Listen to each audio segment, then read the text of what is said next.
지난 시간에는 예레미야서 1장의 본문을 가지고 소명을 받는 예레미야의 모습과 함께 두 가지 환상에 대해 살펴봄으로써 하나님의 입으로 삼으신 예레미야를 통해 하나님께서 세상에 전달하려고 한 메시지 중심이 무엇인가에 대해 살펴보았습니다. 이번 시간에는 보다 구체적으로 예레미야의 메시지에 집중해서 무슨 메시지를 전달하였는지에 대해 살펴보도록 하겠습니다. 여기에서 예레미야의 역할은 단지 여호와 하나님의 입입니다.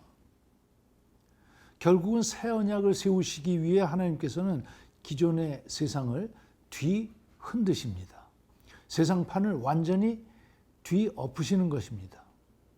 세계의 그 패권 국가들이 뒤엉켜 싸우는 세계대전을 일으키시고 하나님의 이름을 두신 하나님의 도성 예루살렘을 파괴하시는가 하면 이스라엘 나라를 역사 현장에서 사라지게 하시며 하나님의 거룩한 백성들을 이방인의 나라에 포로로 잡혀가게 하시는 등 전혀 이해할 수도 없고 받아들일 수도 없는 폭풍노도와 같은 역사적 사건들을 일으키십니다.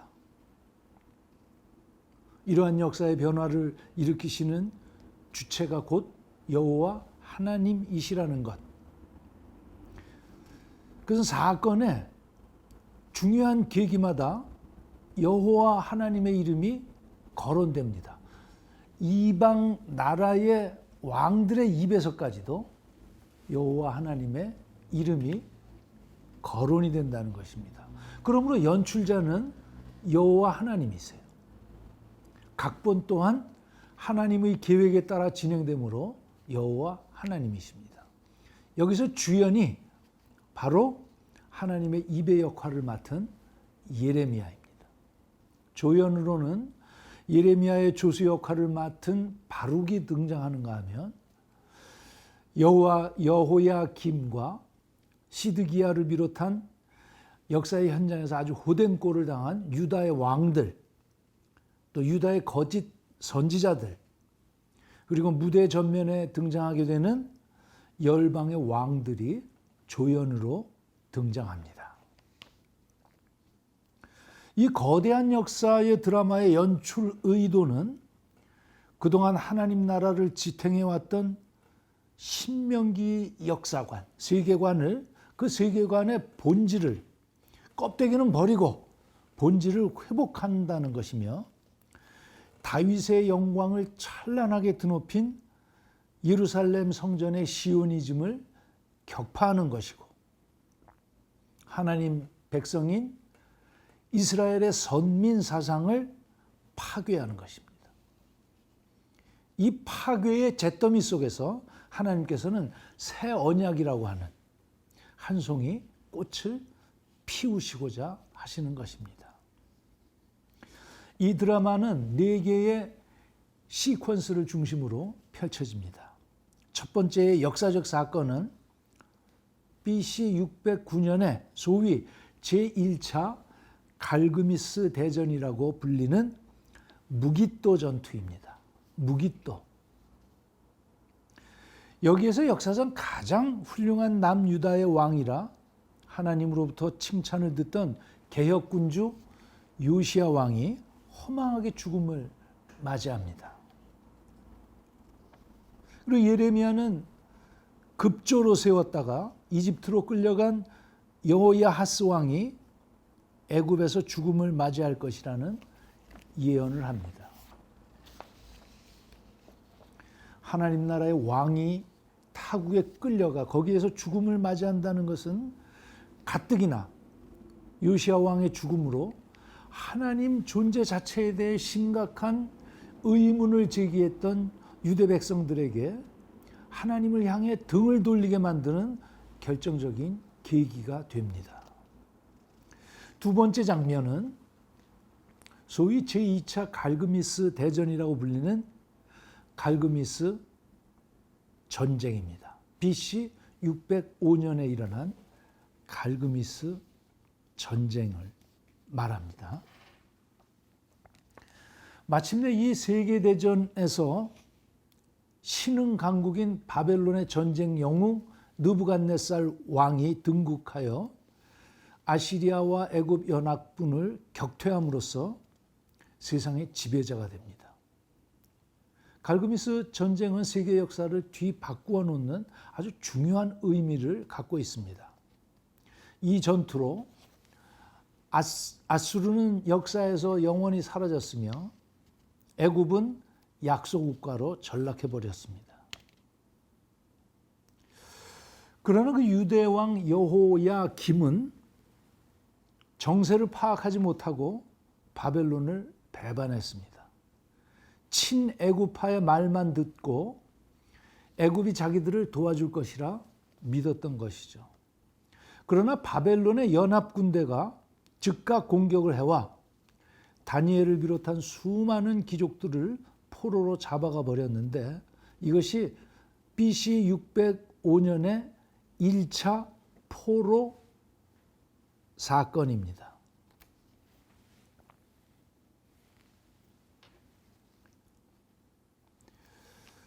이때 예레미야는 성전 앞에 서서 그 유명한 성전 설교를 합니다. 그 요지는 하나님 백성들이 실제로 하나님께서 기뻐하시는 삶을 살지는 않고 그저 예배 드리는 것으로 하나님께 대한 할 일을 다 했다고 생각하며 예배와 삶이 분리되는 모습을 통렬히 꾸짖은 것입니다. 세 번째 장면은 애굽과 바벨론 사이에서 이리저리 눈치 보다가 바벨론 느부갓네살 왕에게 크게 남유다가 얻어맞는 그런 사건입니다. BC 597년 다시 느부갓네살이 예루살렘에 쳐들어와서 여호야긴 왕과 왕의 어머니, 왕의 아내 넷이 그리고 나라의 유력한 사람들 1000여 명을 바벨론으로 잡아가고 말았습니다. 이것이 2차 포로입니다. 이때 함께 끌려간 사람이 에스겔 선지자입니다. 이때 예레미야는 왕과 신하들에게 무척이나 시달림과 고난을 당합니다. 그런 가운데서도 매국노라는 전 국민적 저항과 핍박 속에서 바벨론에게 멸망하리라는 것, 예루살렘 성전이 파괴될 것이라는 것, 그러나 적국인 바벨론에 순순히 끌려가 거기서 일상적인 평안한 삶을 살라는 것, 그리고 70년 만에 이 땅에 다시 돌아온다는 것 등등의 하나님 말씀을 대언하게 됩니다. 그 시드기야 왕 9년 바벨론 느부갓네살 왕의 세 번째 침략을 받아 1년 6개월 동안 성 안에서 온갖 어려움을 견디다가 결국 시드기야 11년, 그러니까 BC 586년 4월 9일 예루살렘 성전은 불타올라 마침내 쑥밭이 되었고 유다 왕국은 멸망당하고 시드기야 왕은 두 눈이 빠진 채 바벨론으로 끌려가고 맙니다. 그것이 네 번째 장면입니다. 자, 이제 하나님 연출, 여호와 하나님 각본, 예레미야 주연의 격동의 드라마 새 언약을 시작하겠습니다. 첫 번째 시퀀스인 무기또 전투 현장으로 가보십시다. 북이스라엘이 멸망한 후 100여 년을 더 버틴 남유다에게 사실 요시야 왕이 무기또에서 화살을 맞아 죽은 이후의 국가는 그냥 국가의 목숨이 다한 국가입니다. 호흡기에 의지해서 숨만 쉬는 나라. 요시야 왕의 죽음은 온 이스라엘에 너무나 커다란 충격이었습니다. 그래서 온 유다와 예루살렘 사람들이 그의 죽음을 슬퍼했습니다. 예레미야 예언자가 요시야의 전사를 애도하는 애가를 지었는데 노래하는 남녀가 요시야 왕을 애도할 때에는 이 애가를 부르는 것이 관례가 되어서 오늘날까지도 이 애가를 부르고 있습니다.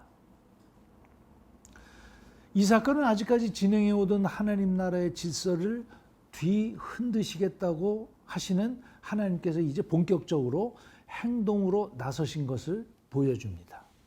오히려 요시야 왕을 죽인 애굽의 바로 느고의 입에서 여호와 하나님의 이름이 불립니다. 그것은 다음과 같습니다.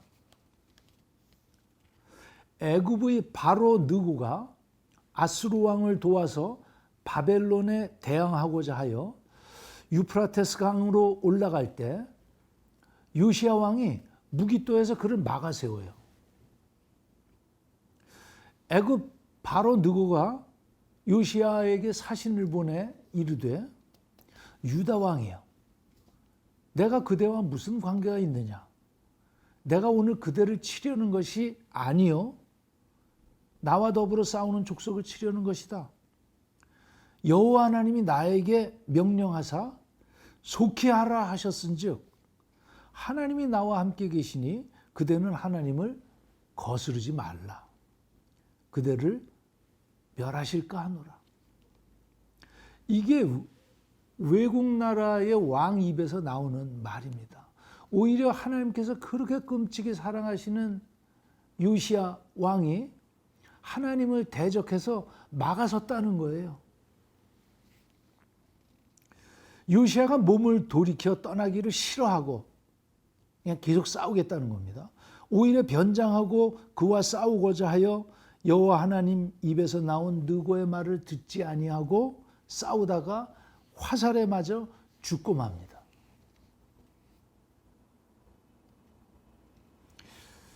애굽이 바로 느고가 무기또에서 갈그미스로 올라가고 요시야의 죽음을 안고 돌아온 남유다는 서둘러서 요시야의 아들인 여호야하스를 왕 위에 올립니다.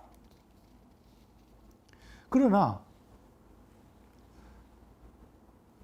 이 애굽 군대가 갈그미스까지 올라가지 않고 바벨론과 타협을 해요. 그래서 애굽의 바로 느고의 군대가 다시 돌아옵니다. 그 길에 예루살렘 성을 들려서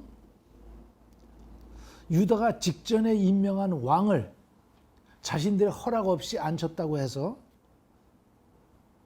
끌어내리고 자신들의 입맛에 맞는 그런 아들 중에 한 사람을 왕 위에 세우고는 그 여호야하스 왕을 애굽으로 끌고 갑니다. 이제 남유다에는 애굽의 꼭두각시인 새 임금 여호야김이 왕 위에 오르고 애굽으로 잡혀간 선왕 여호야하스는 얼마 가지 않아서 애굽에서 죽습니다. 예레미야는 이 사실을 미리 예레미야서 22장에서 예언하였습니다. 예언의 내용은 이렇습니다. 여호와께서 유다 왕 요시야의 아들 곧 그의 아버지 요시야를 이어 왕이 되었다가 이것에서 나간 살룸, 이 살룸이 여호아하스 왕을 말하는 또 다른 이름입니다. 살룸에 대하여 이와 같이 말씀하시니라. 그가 이곳으로 다시 돌아오지 못하고 잡혀간 곳에서 그가 죽으리니 이 땅을 다시 보지 못하리라. 여호와 하나님의 말씀입니다. 이 시기에 예레미야는 성전 설교를 통해서 완악하고 강고한 유다 백성들의 마음에서 예루살렘 성전의 신화를 지워버렸습니다. 즉 예레미야 당시 사회의 잘못된 통념은 다윗 왕조와 예루살렘 성전은 절대로 무너지지 않는다. 하나님의 약속으로 말미암아 영원하리라는 절대적 믿음이 있었습니다. 하나님께서 이름을 두시려고 택한 장소 예루살렘, 그 예루살렘 성은 절대로 무너지지 않는다는 것입니다. 이와 같은 흔들림 없는 강고한 믿음은 오히려 시간이 지나면서 변색이 되죠. 이 믿음이 처음에는 나쁠 게 없죠. 좋죠. 그러나 이것이 시간이 지나면서 변색이 된다는 것입니다. 우상숭배에 온갖 가증한 세태에 물들어 있던 유다 백성들은 회개로 나아가기는커녕 자신들의 잘못에는 관대하고 하나님의 책임은 더욱 엄격히 강조하면서 자신들이 잘못을 자행할지라도 예루살렘은 무너지지 않고 하나님께서는 예루살렘을 지킬 의무가 있으시다며 다윗 언약을 왜곡하고 맹신하였습니다. 예레미야는 이러한 상황에서 예루살렘과 성전은 절대 무너지지 않는다는 잘못된 신화를 깨트리지 않을 수 없었습니다. 당시 거짓 선지자들은 심판의 원인인 유다 백성의 죄악에 대해서는 침묵하고 오히려 하나님의 심판의 도구인 바벨론 느부갓네살에 대해서는 무조건 하나님께서 이기게 하시리라는 이율배반적인 메시지를 선포하고 있었습니다. 백성들은 그들의 구미에 맞는 메시지만 선포하는 거짓 선지자들을 강력하게 지지하고 이러한 현실에 정면으로 대항하는 예레미야는 백성들의 박해를 받습니다. 그런 예레미야가 성전 설교를 선포합니다.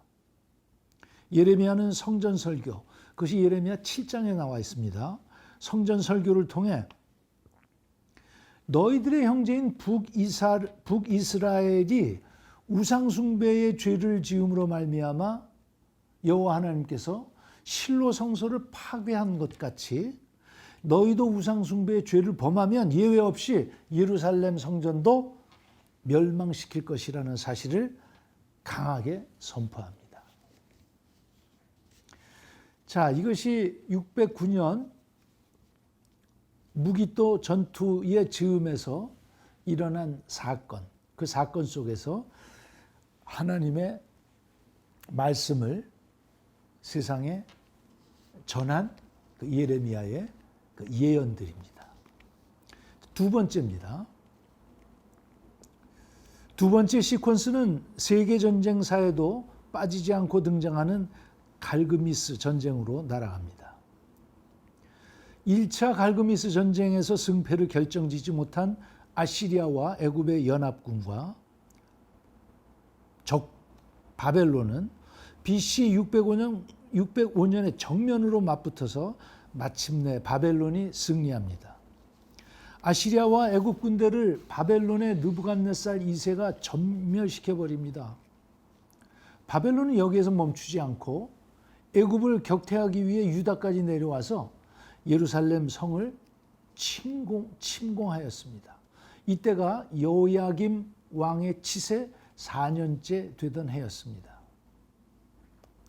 느부갓네살은 남유다의 항복을 받아내고 속국으로 삼고 여호야김 왕과 다니엘을 비롯한 다니엘의 친구 천재 청년 4명을 바벨론으로 끌고 갔습니다. 이것이 제1차 바벨론의 포로로 끌려가게 되는 역사입니다. 여호야김은 바벨론의 느부갓네살에게 포로가 되어 끌려갔다가 충성을 맹세하고 풀려나 다시 남유다의 왕으로 복귀했지만 그때부터 유다는 완전히 도덕과 종교의 암흑시대가 시작됩니다. 심지어 그는 하나님의 예언을 기록한 문건을 예레미야와 바룩으로부터 빼앗아서 칼로 갈갈이 찢고 불에 사르는 악한 행동을 서슴지 않았습니다. 예레미야 36장의 내용입니다. 예레미야가 여호와의 말씀을 두루마리 책에 기록하여 바룩에게 낭독하게 합니다. 여호야김 왕 4년에 예레미야가 붙잡혀 있을 때 여호와의 말씀이 임합니다. 너는 두루마리 책을 가져다가 내가 네게 말하던 곧 요시야의 날부터 오늘까지 이스라엘과 유다와 모든 나라에 대하여 일러준 예언의 모든 말을 기록하라.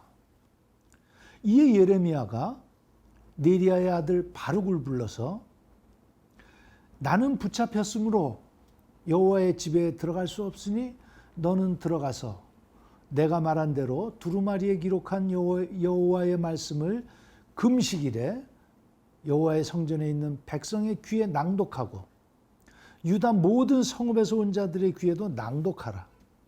그들이 여호와 앞에 기도를 드리며 각기 악한 길을 떠나리라. 여호와께서 이 백성에 대하여 선포하신 노여움과 분이 크니라. 예레미야 45장에는 바룩이 고통과 슬픔을 호소하는 장면이 나옵니다. 화로다. 여호와께서 나의 고통에 슬픔을 더하셨으니 나는 나의 탄식으로 피곤하여 평안을 찾지 못하도다. 예레미야가 여호와의 말씀을 듣고 바룩에게 들려줍니다. 보라, 나는 내가 세운 것을 헐기도 하며 내가 심은 것을 뽑기도 하나니 온 땅에 그리하겠거늘 네가 너를 위하여 큰 일을 찾느냐? 그것을 찾지 말라. 보라, 내가 모든 육체에 재난을 내리리라. 그러나 네가 가는 곳에는 내가 너에게 생명을 노략물 주듯 하리라. 큰 환난 중에도 바룩의 생명은 구원해 주시겠다는 말입니다. 네리야의 아들 바룩이 선지자 예레미야가 자기에게 명령한 대로 여호와의 성전에서 책에 있는 여호와의 모든 말씀을 낭독하였습니다.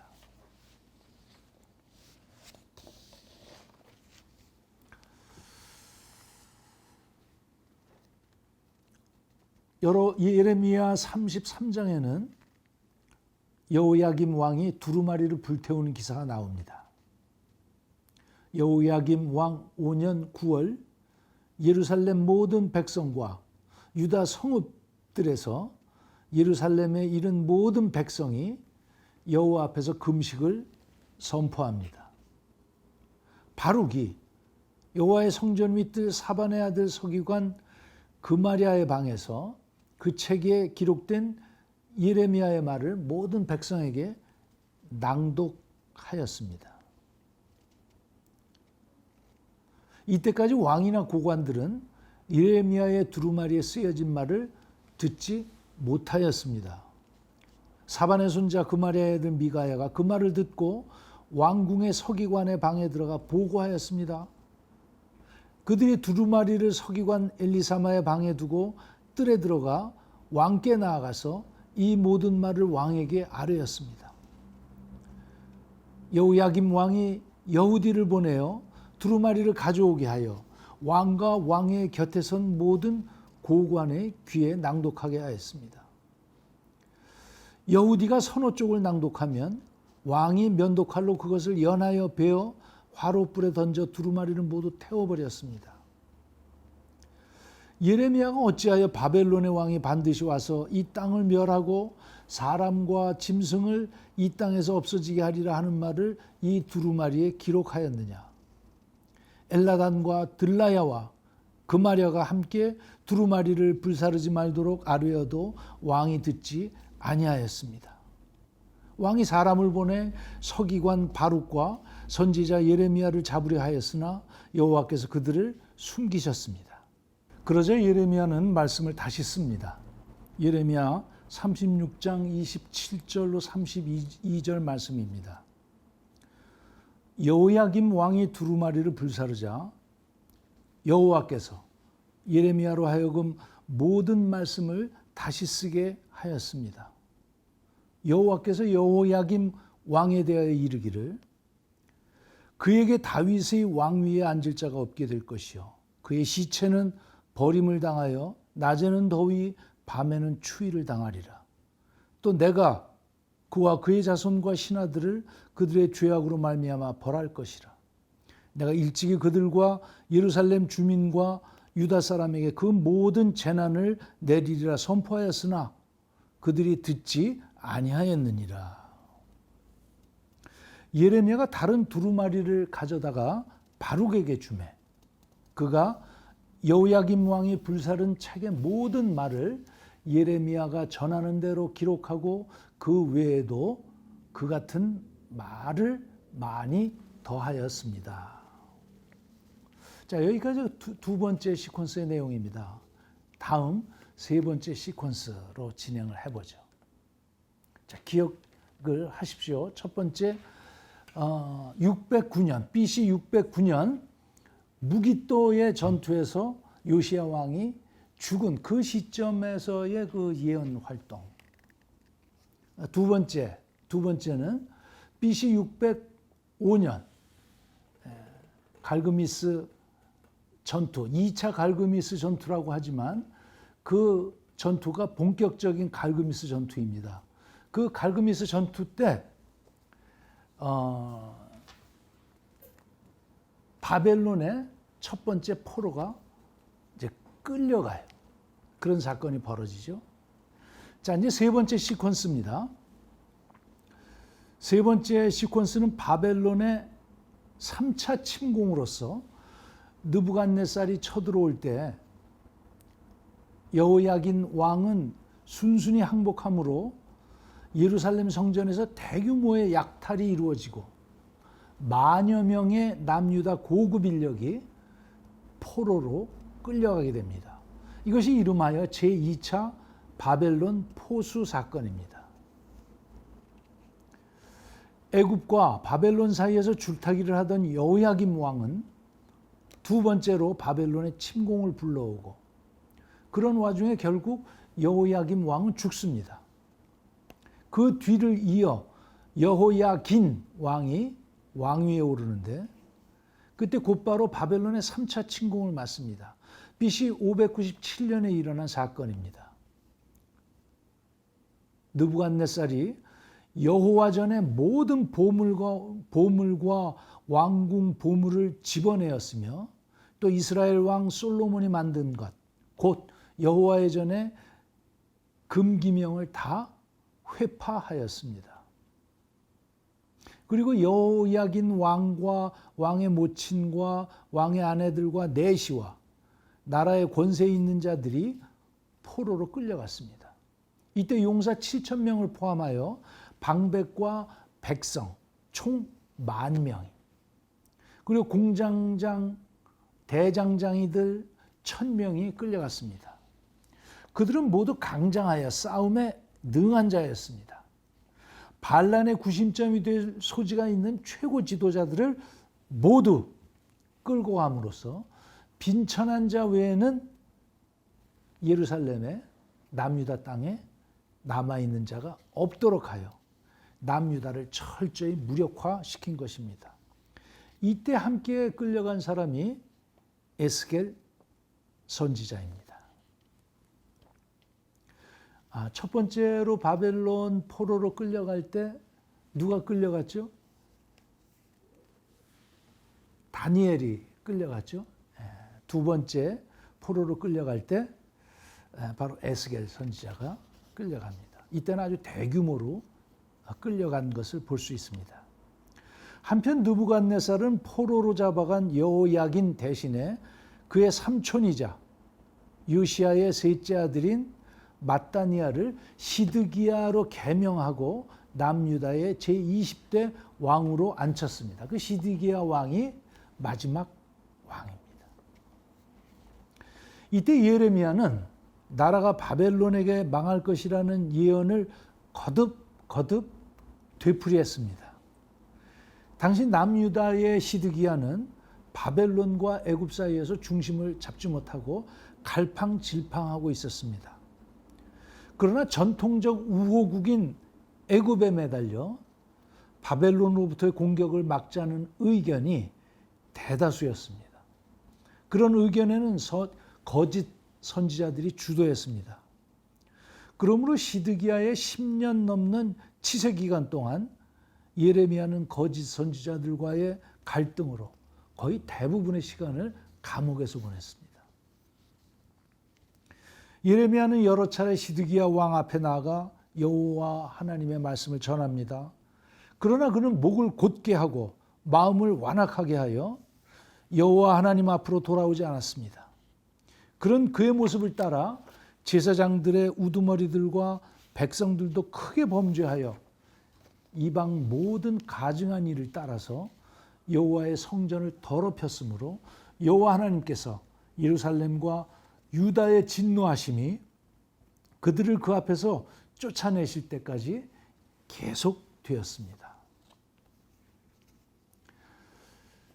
자, 이제 예언의 말씀을 한번 들여다보죠. 예레미야서 27장에 보면 시드기야의 왕위 즉위식이 나오는데, 그때 왕위 즉위식에 참석하러 온 여러 나라의 그 사신들 앞에서 예레미야가 예언하는 사건이 기록되어 있습니다. 왕이 된 시드기야를 보러 온 에돔, 모압, 암몬, 두로, 시돈 왕의 사신들에게 예레미야가 여호와의 명에 따라 줄과 멍에를 만들어 목에 걸고 말씀을 전한 사건입니다. 내가 이 모든 땅을 바벨론의 느부갓네살 왕에게 주었으니 모든 나라가 바벨론 왕을 섬기라. 바벨론의 왕 느부갓네살을 섬기지 아니하며 그 목으로 바벨론의 왕의 멍에를 매지 아니하는 백성과 나라는 내가 그들을 멸망하기까지 칼과 기근과 전염병으로 그 민족을 벌하리라. 이게 여호와의 말씀이에요. 예레미야를 통해서 시드기야 왕이 즉위할 때 여러 나라에서 참석한 사신들 앞에서 이와 같은 메시지를 대언하게 합니다. 또 시드기야 왕에게 전하여 이르되 왕과 백성은 바벨론 왕의 멍에를 목에 메고 그와 그의 백성을 섬기소서. 그리하면 사실이다.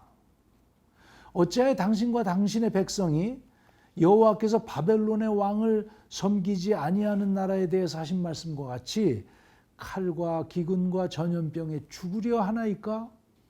그러므로 당신들은 바벨론의 왕을 섬기게 되지 아니하니라 하는 선지자의 말을 듣지 마소서. 그들은 거짓을 예언함이니이다. 예레미야의 예언은 거침이 없죠. 남유다를 바벨론의 손에 붙이겠다는 이 예언을 거침없이 여러 열방의 사신들 앞에서 하는 것을 볼 수 있습니다. 자, 두 번째 예언의 말씀을 들여다보죠. 예레미야서 28장에는 거짓 선지자 하나냐와 대결하는 예레미야의 모습이 그려집니다. 예레미야는 포로로 바벨론에 끌려가서 거기서 평안히 지내라 그래요. 70년 만에 다시 돌아올 것이라고 얘기를 합니다. 그러나 거짓 선지자들은 2년 만에 곧바로 돌아올 것이다. 그렇게 예언을 합니다. 사람들은 듣고 싶은 것만 듣죠. 그러니까 빨리 돌아온다고 하는 그런 거짓 선지자의 말에 동조하고 열광하게 되죠.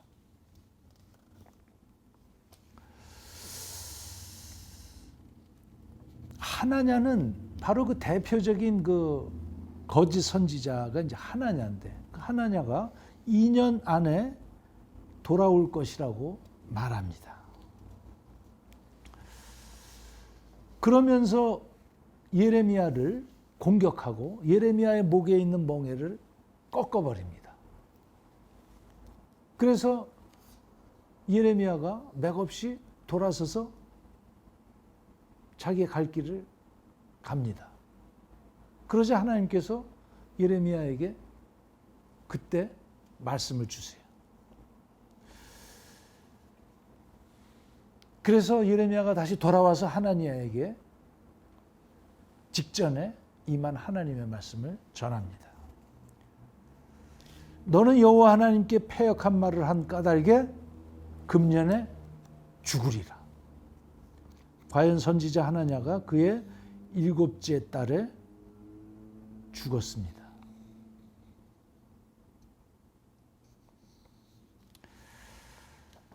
한때 바벨론 군대가 예루살렘을 포위했을 때 다급히 시드기야 왕은 애굽에 지원군을 요청을 해요. 그런 한편으로 또 예레미야에게 사람을 보내서 기도 요청을 합니다. 그때는 예레미야가 마침 옥에 갇히고 있던 때가 아니라서 출입이 자유로웠습니다. 예레미야가 시드기야 왕의 청에 따라 여호와의 말씀을 전하되, 예레미야 37장 1절로 11절 말씀입니다.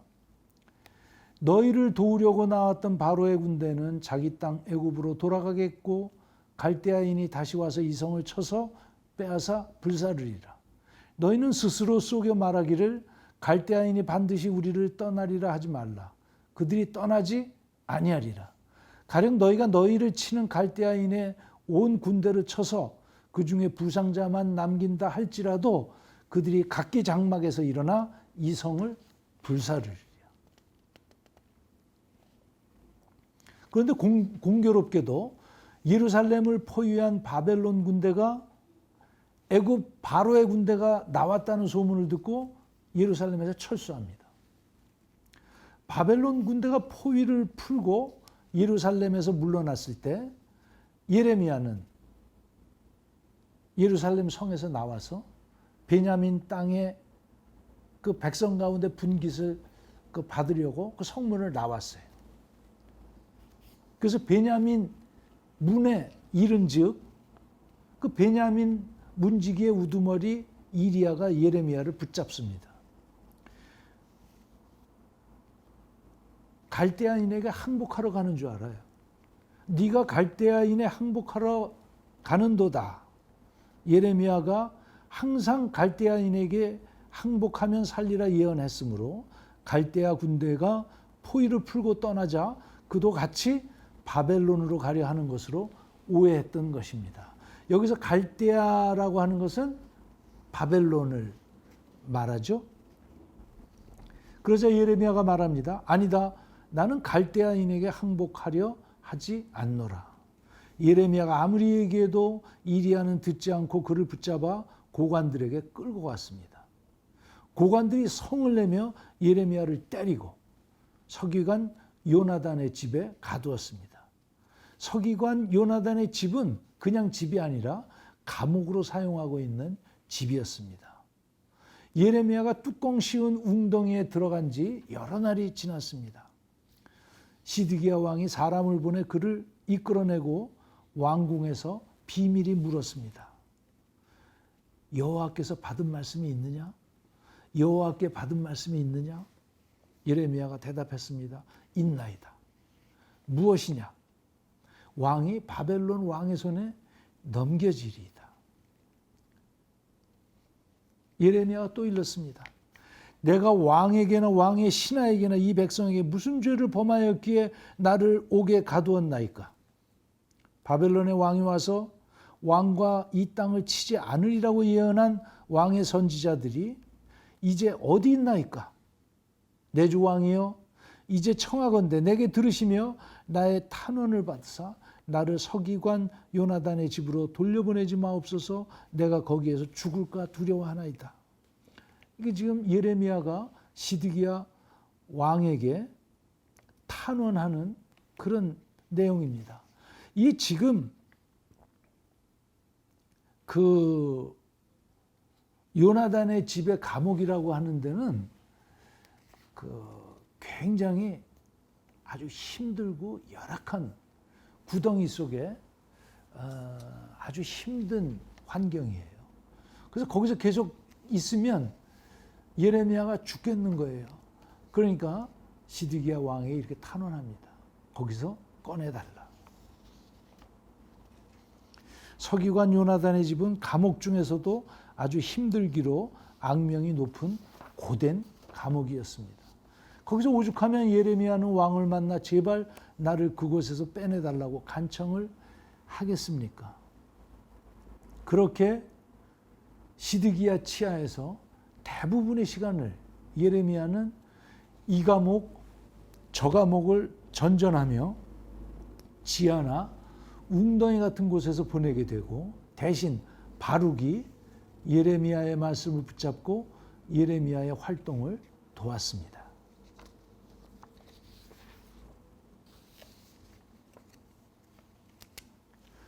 자, 이제 마지막 장면입니다.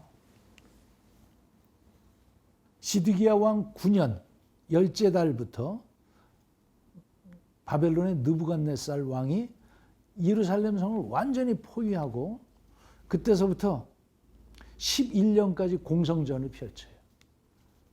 그러니까 1년 6개월 동안 남유다 백성은 예루살렘 안에서 나가지 못하고 거기서 버티고 있는 거고 1년 6개월을 바벨론 느부갓네살 군사들이 그 성을 공격하고 있는 상황입니다.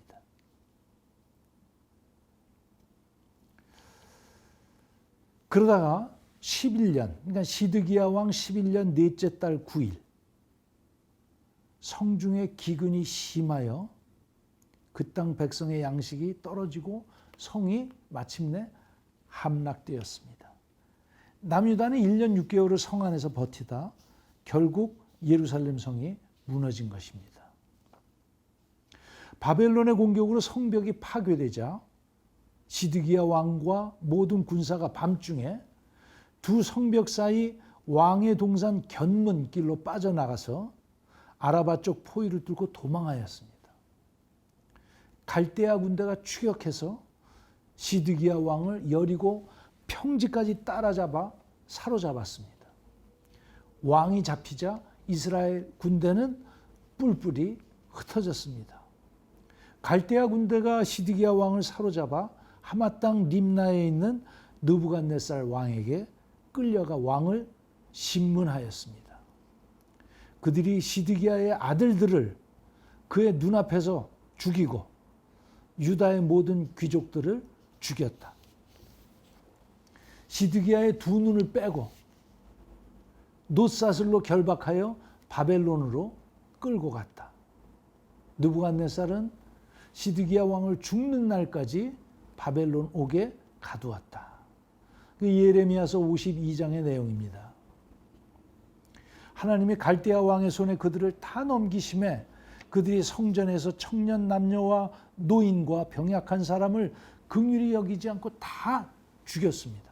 모든 왕궁과 궁전, 백성의 집을 불사르며 예루살렘 성벽을 헐었고 귀한 그릇들을 부쉈습니다.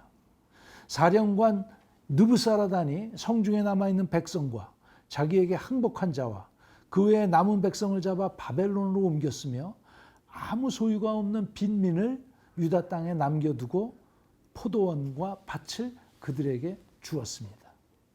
성전의 대소 그릇들과 보물과 왕과 방백들의 보물을 다 바벨론으로 가져갔습니다.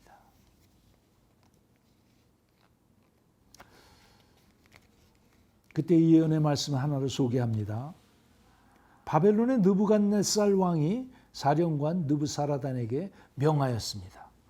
예레미야를 데려다가 선대하고 해하지 말고 그가 네게 요청하는 대로 말을 들어줘라. 느부사라단이 사람을 보내서 감옥에 있는 예레미야를 데리고 나왔습니다. 사반의 손자 아이감의 아들 그다리아에게 예레미야를 넘기고 그를 집으로 데려가게 하였습니다. 예레미야는 이제 오랜 감옥 생활을 벗어나 백성 가운데 살게 되었습니다. 그런데 그 어찌된 일인지 느부사라단이 예루살렘과 유다의 포로를 바벨론으로 옮기는 중에 예레미야도 잡혀서 쇠사슬로 결박되어 끌려가게 되었습니다. 중간쯤 라마에 도착했을 때 느부사라단이 예레미야를 보고 풀어줬습니다. 바벨론의 군사령관 느부사라단이 예레미야에게 말하였습니다. 네 하나님 여호와께서 이곳에 이 재난을 선포하시더니 그가 말씀하신 대로 행하셨으니 이는 너희가 여호와께 범죄하고 그의 목소리에 순종하지 아니하였으므로 이제 이루어졌도다.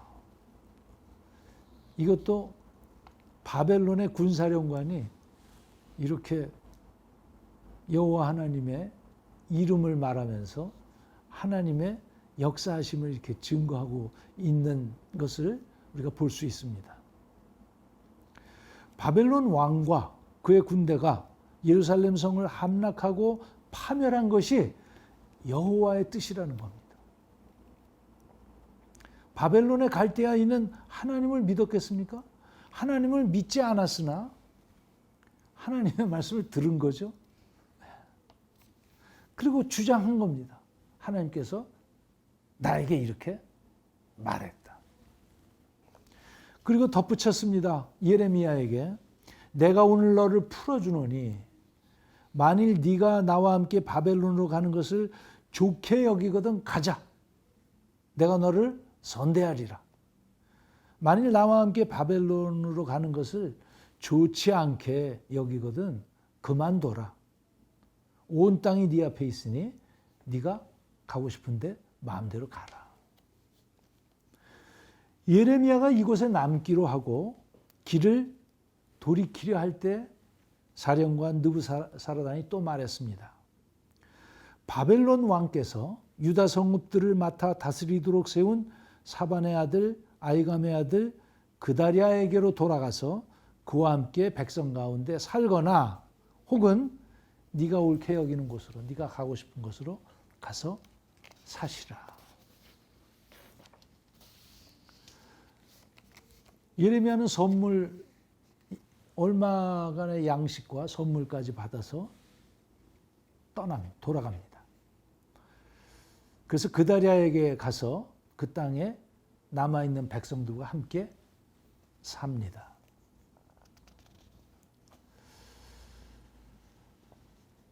예레미야는 여호야김 왕 때 유다의 제사장과 거짓 선지자들에게 목숨을 위협받을 때 아히감의 도움으로 살아난 적이 있었습니다. 아히감의 아들이 그다랴였으므로 그와는 친분이 있었습니다. 이제 그다랴가 바벨론이 떠나면서 남아있는 그 유다의 그 총독으로 그다랴를 임명했습니다. 그래서 그다랴와 함께 살라라고 느부사라단이 얘기를 한 것은 총독 옆에서 살아도 좋다. 그런 얘기가 되겠죠. 바벨론의 입장에서 보았을 때 유다의 선지자 예레미야는 친바벨론적 성향을 띠고 있어서 자기 편으로 생각할 수도 당연히 있습니다. 그러나 예레미야는 그들에게도 결코 반가운 인물은 아닙니다. 왜냐하면 예레미야의 이방 나라에 대한 예언에는 바벨론도 포함되어 있었고 유다를 파괴하고 유다 백성을 괴롭혔던 바벨론은 그 죄가로 인해 그들이 괴롭힌 대로 심판받을 것이라는 것을 준엄하게 선포하였던 것입니다. 그것이 이제 예레미야 50장에서 또 51장에서 선포된 내용입니다. 마지막으로 하나의 예언만 더 살펴보도록 하죠. 예레미야서 44장에 나오는 성전 설교를 마지막으로 소개하겠습니다. 예레미야는 이집트로 망명을 떠나는 사람들에 의해 강제로 이집트로 끌려가 그곳에서 마지막 설교를 한 후 예언 활동을 마감했습니다. 그러니까 지금 느부사라단이 같이 가자, 아니면 너 좋을 대로 해라. 그래서 예레미야는 그 땅에 남아있기로 했지 않습니까? 그런데 그 일단의 사람들이 애굽으로 내려가면서 예레미야를 끌고 갑니다. 그래서 예레미야는 애굽 땅으로 가게 됩니다. 이제 거기서 이제 마지막 설교를 하는 그 설교의 내용입니다. 이 44장 설교는 7장에 이미 소개된 바 있는 성전 설교와 더불어 가장 예레미야다운 설교다, 그렇게 학자들이 말합니다. 바벨론을 피해 이집트로 피신해 갔지만 아직도 하나님의 곁으로 돌아오지 않고 온갖 우상을 섬기고 있는 유다 백성들을 향해 그들의 잘못을 지적하며 마지막까지도 하나님께로 돌아오기를 간절히 바라는 선지자의 그런 간절한 마음이 잘 나타나 있습니다.